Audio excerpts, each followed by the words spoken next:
Lieutenant Marcus Reed was drunk. Not falling down drunk, but pleasantly buzzed in the way that made celebrations feel warmer, and made him forget for a moment that they were on a warship navigating disputed space. The mission had been successful, a colony saved, a crisis averted, and for once nobody on their side had died. The crew of the Covenant was celebrating in the common area, and Marcus was enjoying the rare chance to relax with people who'd become friends over 8 months of joint operations. "I still don't understand Valthari courtship," Lieutenant Reeves was saying, gesturing with his drink. "All these formal declarations and ritual structure. How do you even know if someone's interested before you go through all the ceremony?" "You observe," Commander Lyssa Thren said calmly. She was sitting beside Marcus, nursing a drink that barely affected Valthari physiology but which she consumed out of social politeness. "You note whether they seek your company, value your opinions, show consideration for your well-being. The declaration comes when you are already certain. But what if you're wrong about the certainty?" Another human crew member asked. "What if you make this big formal declaration and they reject you?" "Then you have been honored with clarity," Lyssa said. "Rejection given clearly is better than hope maintained falsely." Marcus had been listening to this conversation with the kind of pleasant detachment that came from alcohol, and from being comfortably seated next to someone he found increasingly attractive, but hadn't quite figured out how to pursue. The Valthari were complicated, direct in some ways, formal in others, and their courtship customs seemed designed to terrify humans who were used to casual dating and messy communication. "The whole thing sounds exhausting," Reeves said. "All that certainty before you even ask. I'd never have the confidence." "That's why you humans date," Lyssa observed. "You explore possibilities through casual interaction before committing to anything formal. Different approach, same goal, finding compatible partnership. Much less terrifying than Valthari formal declarations," Marcus heard himself say. The alcohol was making him bold. "Though I suppose it would solve the guessing game, right? Just skip all the does she like me, should I ask her out, and go straight to formal declaration." "If you were confident enough," Reeves agreed, laughing. And then, because Marcus was drunk and comfortable and sitting next to someone he'd been attracted to for months without acting on it, he said, "If Lyssa ever proposed to me, I'd say yes. I mean, that would solve the whole figuring out Valthari courtship rituals problem, right? Just skip straight to the end." His human colleagues laughed. It was obviously a joke, casual, hypothetical, the kind of thing people said at celebrations without meaning literally. Reeves made some comment about Marcus being braver drunk than sober, and someone else mentioned that at least he'd never have to worry about the formal declaration if Lyssa did all the work. Marcus was grinning, pleased with his joke, reaching for another drink, and then he noticed the silence. The Valthari at the table had stopped talking. All of them were looking between Marcus and Lyssa with expressions that ranged from surprise to something that might have been concern. And Lyssa herself had gone absolutely still beside him, her drink frozen halfway to her lips. "What?" Marcus said, his alcohol-induced confidence fading as he registered the sudden tension. "It was just a joke. I didn't mean." Lyssa set her drink down with careful precision. Then she leaned close to Marcus, close enough that he could smell something like cinnamon that might have been her scent or just the Valthari environment controls. He couldn't tell. She whispered, quiet enough that only he could hear despite the celebrating crew around them. "Then say yes." Her voice was steady but carried weight that cut through Marcus's pleasant buzz like ice water. He looked at her, trying to understand what had just happened, and saw in her golden eyes something intense and serious that made his stomach drop. "Lyssa, I was joking." "Say yes," she repeated, still quiet, still impossibly serious. "You declared your acceptance. In my culture, that is binding. So say yes, Marcus Reed, and mean it." The celebration continued around them. Someone was telling a story about the mission. Someone else was laughing too loudly. But Marcus felt like he was in a bubble of sudden crisis.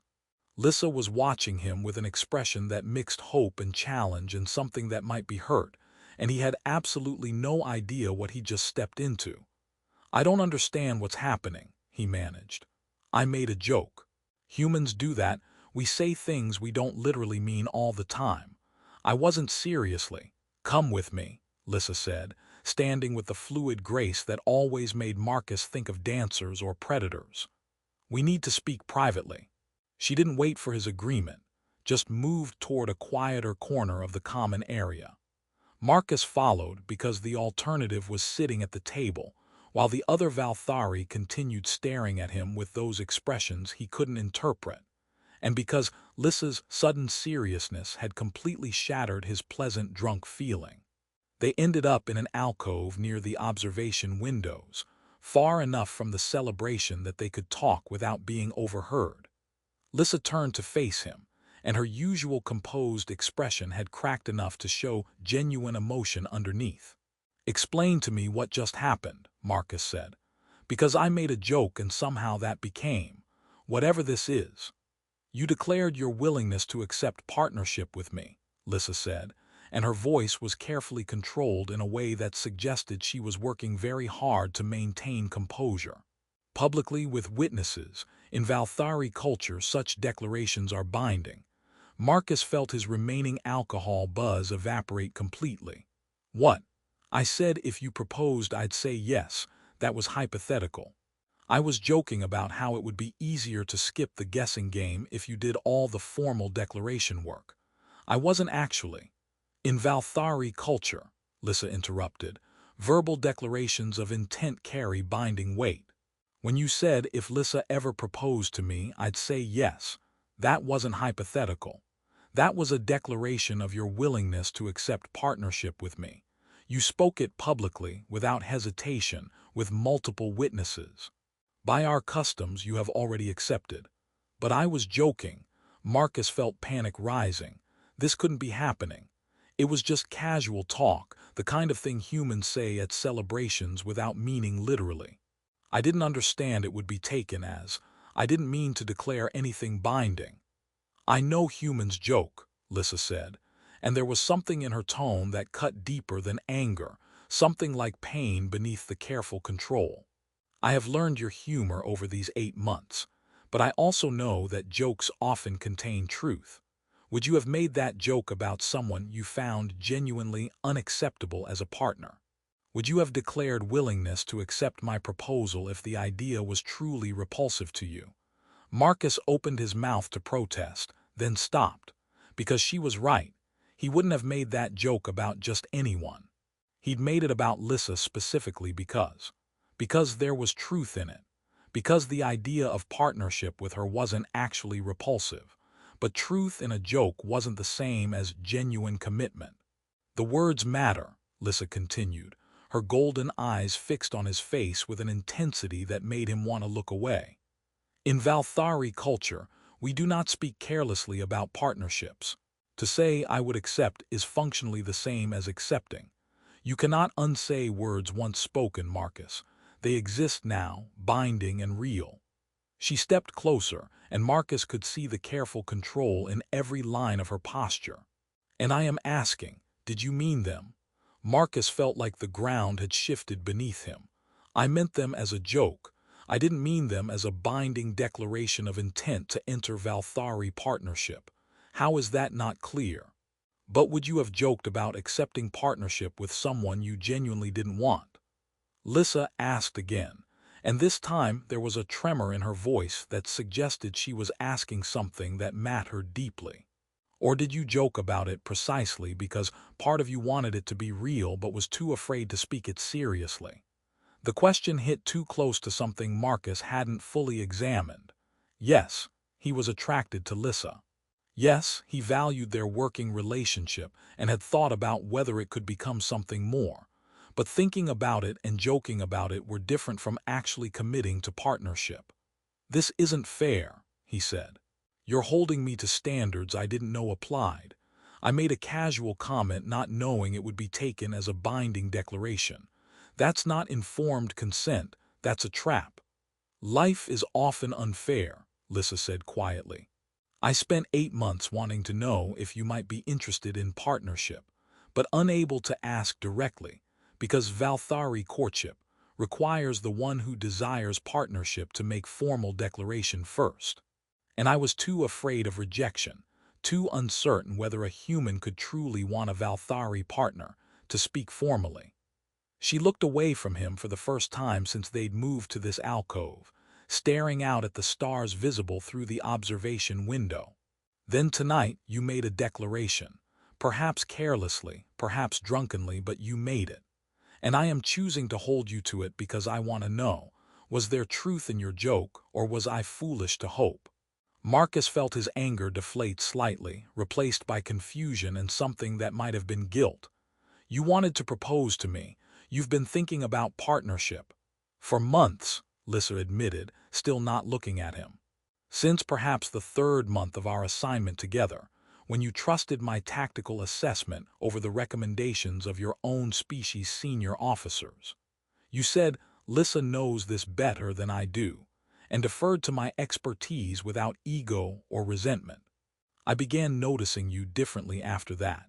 She turned back to face him, and her expression was more vulnerable than Marcus had ever seen from her. But I was afraid you would laugh at the idea of Valthari human partnership. Afraid you saw me only as colleague, not as potential partner. Afraid I was misreading the moments when you seemed interested, when you sought my company beyond professional necessity, when you looked at me in ways that suggested attraction. I was interested, Marcus said before he could stop himself. I am interested.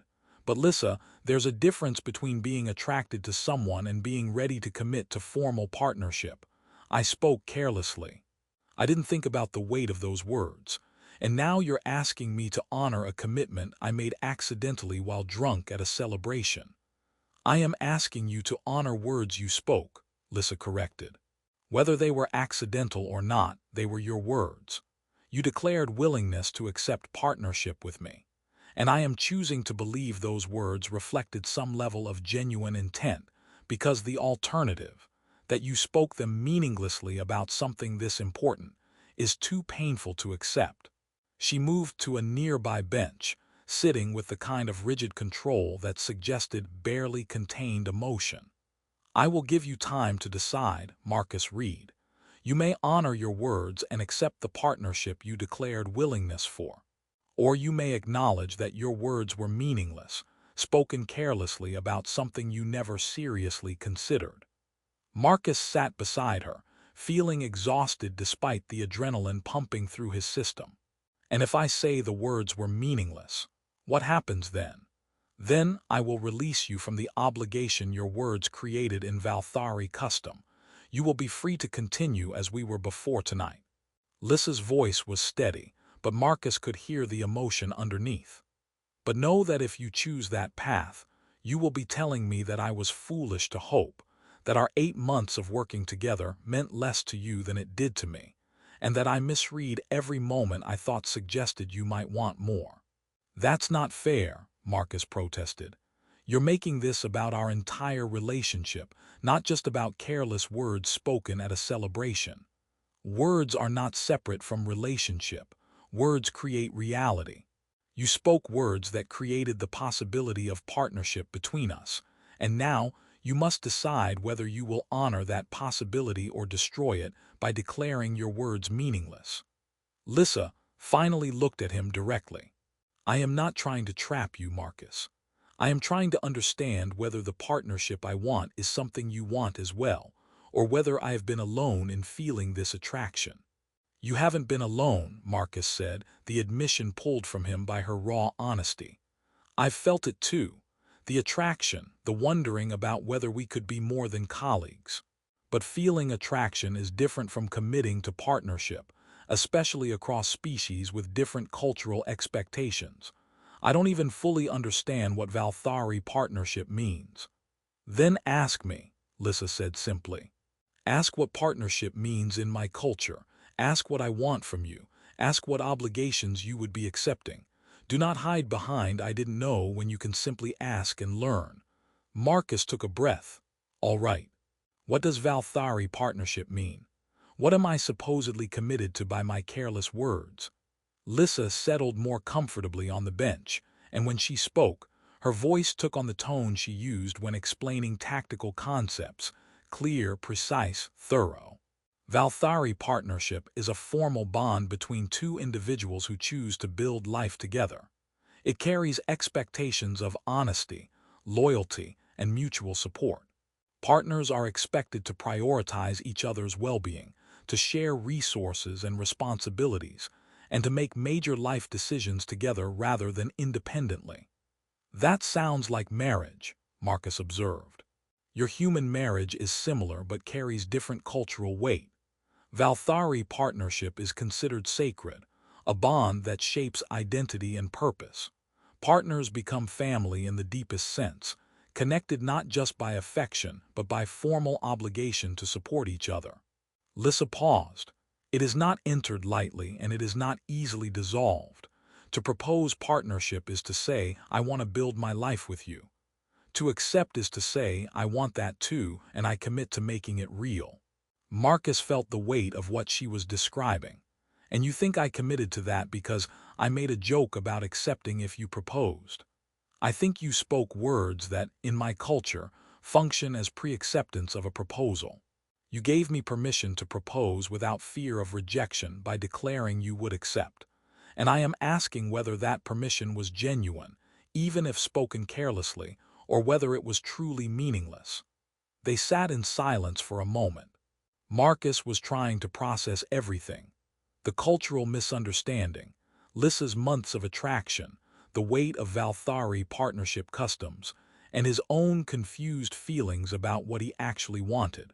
Let me understand this completely, he finally said.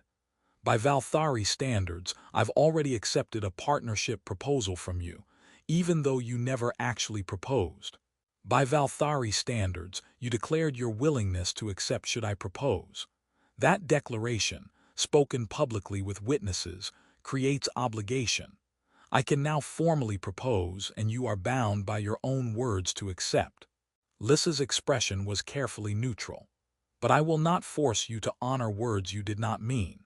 If your declaration was truly meaningless, spoken without thought or genuine intent, I will release you from the obligation it created. I will not trap you in a partnership you don't want. But, Marcus prompted, hearing the unspoken condition, but I need to know the truth. Did you speak meaningless words? Or did you speak truth you were too afraid to acknowledge seriously? Lyssa's hands were folded carefully in her lap, her posture perfect despite the emotion Marcus could hear in her voice. Because I have wanted to propose to you for months, Marcus. I have watched you work, admired your tactical mind, valued your humor even when I don't fully understand it, and felt something I have not felt before. She turned to look at him directly. But Valthari do not propose lightly. We propose when we are certain, when we are ready to commit fully, when we believe the partnership will strengthen both parties. I was not certain you could want partnership with me. Humans and Valthari are different, our cultures, our ways of showing affection, our expectations. So I waited, uncertain, too afraid to risk rejection by proposing formally. And then I made a joke that gave you the opening you'd been looking for, Marcus said, understanding clicking into place. Yes, you declared willingness to accept my proposal without even realizing you were doing so. You gave me permission to propose without fear of rejection because you had already stated your acceptance. Lyssa's voice dropped. So I am asking, did you mean to give me that permission, or did you speak carelessly about something that matters deeply to me? Marcus looked out at the stars, trying to organize his thoughts. I'm not going to lie to you, Lyssa. There was truth in what I said. I wouldn't have made that joke about just anyone. I said it about you specifically because I've thought about it, about whether we could be more than colleagues, about whether the attraction I feel could become something real. He turned back to face her. But thinking about something and joking about it are different from committing to it. I spoke carelessly because I was drunk and comfortable and didn't think the words would be taken as binding. And now you're asking me to honor a commitment I made accidentally. I am asking you to honor words you spoke, Lyssa said. Yes, you spoke them carelessly. Yes, you were drunk. Yes, you didn't understand the cultural weight they would carry, but you spoke them, Marcus. And I am asking, were they true, even if spoken without thought, were they honest? They were. Partially true. The part about finding you attractive and thinking about partnership was true. The part about being ready to commit to formal Valthari partnership right now, I don't know if that's true yet. Then say yes anyway, Lyssa said quietly. Say yes and mean it, not because you feel certain about every aspect of partnership, but because you want to explore the possibility. Say yes because there was truth in your careless words, and you are brave enough to honor that truth. Marcus felt torn between anger at being held to unfair standards and recognition that she had a point. You're asking me to commit to something significant based on words I spoke as a joke. That's not reasonable. I am asking you to own the truth in your joke, Lyssa corrected. To stop hiding behind it was careless, and admit that you meant something by it, even if you meant less than Valthari culture interprets. I am asking you to be brave enough to say, yes, I want to explore partnership with you, instead of dismissing your own words as meaningless. She stood, moving to the observation window, her back to Marcus. I will not force you. If you truly believe your words were completely meaningless, spoken without any genuine intent, I will release you from obligation. But know that if you make that choice, you are telling me that I misread everything. Your attraction, your interest, your months of seeking my company. You are telling me that I was foolish to hope. Her reflection in the window showed pain beneath her careful control. And I will believe you, Marcus. If you say your words were meaningless, I will accept that, and we will continue as colleagues only.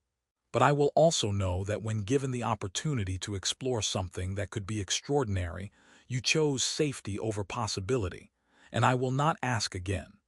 Marcus stood too, moving to stand beside her at the window. That's manipulative. You're trying to make me feel guilty for not committing to something I'm not ready for. I am being honest about consequences, Lyssa said. If you reject the partnership implied by your words, that is your choice and I will respect it. But it will have consequences for how I understand our relationship going forward. That is simply truth, not manipulation. They stood in silence, both looking out at the stars. Finally, Marcus said, "Give me time. Let me think about this without the pressure of you watching me decide. I need to figure out what I actually want, not just react to being held to standards I didn't understand. How much time do you need? A day. Give me until tomorrow evening. I'll have an answer for you then." Lyssa nodded slowly. "I will give you until tomorrow evening, but Marcus, when you decide, decide based on truth. Not on what you think you should want, not on what seems safest, but on what is actually true about your feelings and intentions. That is all I ask, honesty about what you want." "I can do that," Marcus said, though he wasn't entirely certain it was true. Lyssa left the alcove without looking back, returning to the celebration that was still ongoing in the common area. Marcus stayed by the window, watching the stars and trying to figure out how a careless joke had turned into a crisis that could change his entire life. Marcus spent the next day avoiding Lyssa and thinking about what he actually wanted. He talked to his human friends, who were split in their advice. Some thought he should honor the commitment since there was truth in it. Others thought it was unfair to hold him to words spoken carelessly in a cultural context he didn't understand. But the more Marcus thought about it, the more he realized that the cultural misunderstanding wasn't really the issue. The issue was whether he wanted partnership with Lyssa, and whether he was brave enough to say yes to something significant instead of hiding behind it was just a joke. He thought about the past 8 months, about trusting Lyssa's tactical judgment, about seeking her company during downtime, about the way her presence made him feel more centered, about noticing how her eyes caught light in certain conditions, about appreciating her directness after years of human social games, about wondering what it would be like to know her beyond the careful professional boundaries they'd maintained. He thought about her admission that she'd wanted to propose for months, but was too afraid of rejection, about how his careless joke had given her hope that he might want the same thing, about how he was now considering destroying that hope by declaring his words meaningless. And he thought about what she'd said, that when given the opportunity to explore something extraordinary, he could choose safety over possibility. That's what really decided him, because Marcus realized he'd been choosing safety for 8 months, maintaining professional distance, not pursuing the attraction he felt, telling himself it was too complicated to get involved with someone from another species with different cultural expectations. His joke had been a moment of careless honesty, expressing something he wanted but was too afraid to pursue seriously. And Lyssa had called him on it, had asked him to own what he'd said carelessly and make it deliberate. That evening, Marcus found Lyssa in the observation deck during the quiet hours when most of the crew was elsewhere. She was looking out at the stars, and she didn't turn when he approached, though he knew she'd heard him. "I've been thinking about what you said," Marcus began, "about whether there was truth in my words, and—" Lyssa still didn't look at him, but her posture was tense with attention. "There was truth in them. I made that joke specifically about you because the idea of partnership with you isn't absurd to me. It's something I've thought about, wondered about, wanted but been too afraid to pursue seriously." Marcus moved to stand beside her at the observation window. "I wouldn't have joked about accepting your proposal if the idea genuinely repelled me. I joked about it because part of me wanted it to be real." "But you are angry that I am holding you to those words," Lyssa observed. "Yes, I'm angry that you're using your cultural standards to bind me to something I wasn't ready to commit to. I'm angry that a careless joke has become this significant. I'm angry that I can't just say it was a misunderstanding and move past it." "I understand your anger," Lyssa said quietly. "And if you choose to reject partnership because I am holding you to unfair standards, I will accept that choice. But I will not apologize for believing your words had meaning. In my culture, words are sacred. We do not speak carelessly about important things. So when you spoke about accepting partnership with me, I chose to believe you meant it, because the alternative is believing you spoke sacred words carelessly, which would mean you did not respect me or what we might build together." "I do respect you," Marcus said. "That's why I'm here instead of just walking away from this whole situation, because you're right, my joke had truth in it, and you deserve more than me dismissing that truth as just careless words." He took a breath.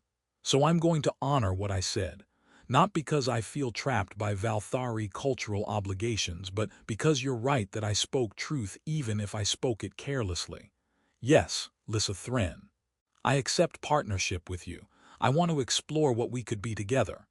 Lyssa turned to face him then, and her eyes were bright with emotion that broke through her usual careful control. "You are certain. You are not saying this only because you feel obligated. I'm saying it because 8 months of attraction and wondering deserves more than dismissal as a joke, because you were brave enough to confront me with the truth in my own words, because I want partnership with you, even though it scares me and I don't fully understand Valthari customs and I'm not sure I'm ready for this level of commitment." Marcus managed a slight smile. "I'm saying yes because you asked me to mean it, and I do." Lyssa stepped closer, reaching out to take his hands in hers, a gesture that Marcus didn't fully understand but which felt significant. "Then I formally propose partnership, Marcus Reed. Will you accept, knowing what it means in my culture? Knowing that partnership is sacred and binding, that it requires honesty and commitment, that it is not entered into lightly." "I accept," Marcus said, and this time the words were deliberate, clear, weighted with genuine intent. "I accept partnership with you, Lyssa Thren." The joy on her face made something in Marcus's chest tighten. She'd been genuinely afraid he would reject this, would dismiss his own words as meaningless, would walk away from what they could build together. "I need you to understand something," Marcus continued. "I'm going to make mistakes with this. I'm going to struggle with Valthari customs around partnership. I'm going to probably say things I don't mean or mean things I say wrong, because I'm human and we're messy about communication." "I know," Lyssa said, "and I will be patient with your learning, as you have been patient with my attempts to understand human humor. We will build this partnership together, learning each other's ways, finding balance between our cultures. But we will build it on foundation of words that were true, even if spoken carelessly at first." She squeezed his hands gently. "You spoke truth as a joke because you were too afraid to speak it seriously. I asked you to speak it seriously, to own what you'd said and make it deliberate. And you were brave enough to do so. That is what partnership requires. The courage to speak truth seriously instead of hiding behind jokes." Marcus found himself smiling despite the seriousness of what they'd just committed to. "So, I accidentally proposed to you by making a drunk joke at a celebration." "You declared willingness to accept my proposal," Lyssa corrected with what might have been amusement. "I then proposed formally, and you accepted deliberately. The path was unconventional, but the result is genuine. No one's going to believe this story. They will believe it because it is true, and because we will build something real from words that started as careless but became meaningful through courage to honor them." They stood together in the observation deck, hands joined, having just committed to something that started as a joke but became real through the power of taking words seriously. Over the following months, Marcus learned what Valthari partnership actually meant. It was more formal than he'd expected. There were ceremonies he had to participate in, introductions to Lyssa's family that felt like diplomatic negotiations, and expectations around public behavior that took time to understand. But there were also discoveries that made the learning worthwhile. Lyssa's